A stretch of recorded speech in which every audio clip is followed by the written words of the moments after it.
Hey 7th graders, today's lesson is an overview of the race writing strategy. You may have heard of RACE or ROPES or another acronym to help you write text-dependent question responses. This year we will use RACE. It is an acronym that stands for R, restate, A, answer, C, cite evidence, and E, explain.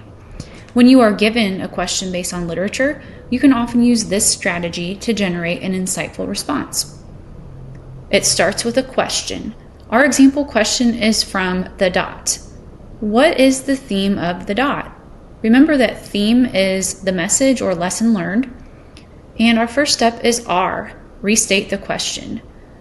So restate or reword the question by turning it into a statement. What is the theme of the dot? Flip it into a statement and you have the theme of the dot is. Next step A, answer the question. What is being asked? Provide a broad answer that covers all parts of the question. What is the theme of the dot?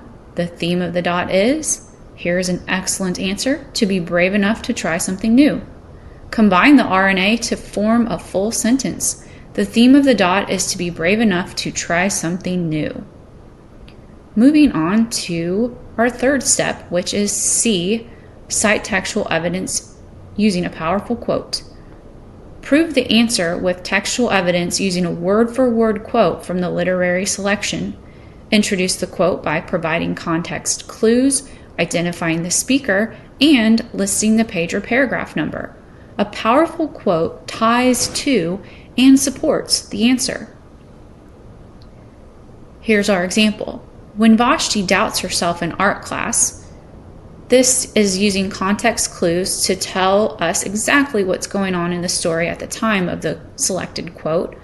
The teacher, that's our speaker of the quote, motivates her with these words from page 5. Now we've listed the source page.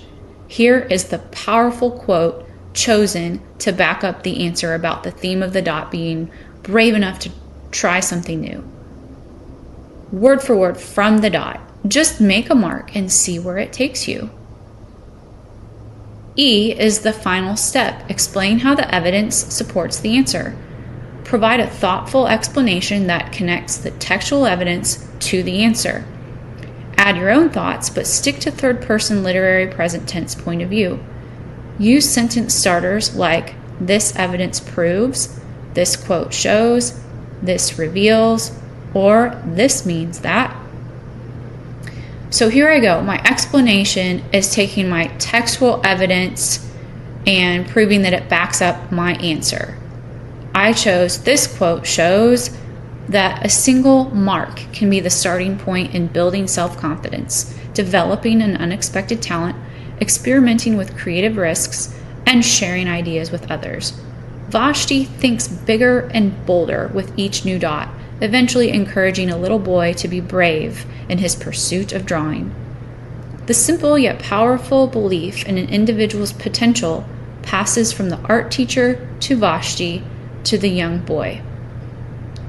Notice that this explanation is multiple sentences. It goes in depth to explain the connection between the textual evidence and the answer. I'm using my own words, but notice I don't say I know this because or I think.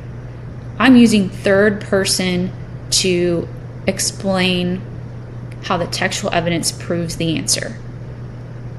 Lastly, after revising and editing, we put it all together in a solid paragraph. You definitely want to read aloud your writing to be sure it flows and it has that sophistication, that professional feel that you want it to have for a race analysis paragraph. So here it is all together. The theme of the dot is to be brave enough to try something new. When Vashti doubts herself in art class, the teacher motivates her with these words from page 5. Just make a mark and see where it takes you. This quote shows that a single mark can be the starting point in building self-confidence, developing an unexpected talent, experimenting with creative risks, and sharing ideas with others. Vashti thinks bigger and bolder with each new dot, eventually encouraging a little boy to be brave in his pursuit of drawing. The simple yet powerful belief in an individual's potential passes from the art teacher to Vashti to the young boy. Brilliant analysis. This is an example of using the 4 steps of the race response to generate an insightful paragraph responding to literature. With practice, 7th graders, you will be able to craft the same type of paragraph. In fact, I challenge you to make your writing even stronger. Happy writing, 7th graders.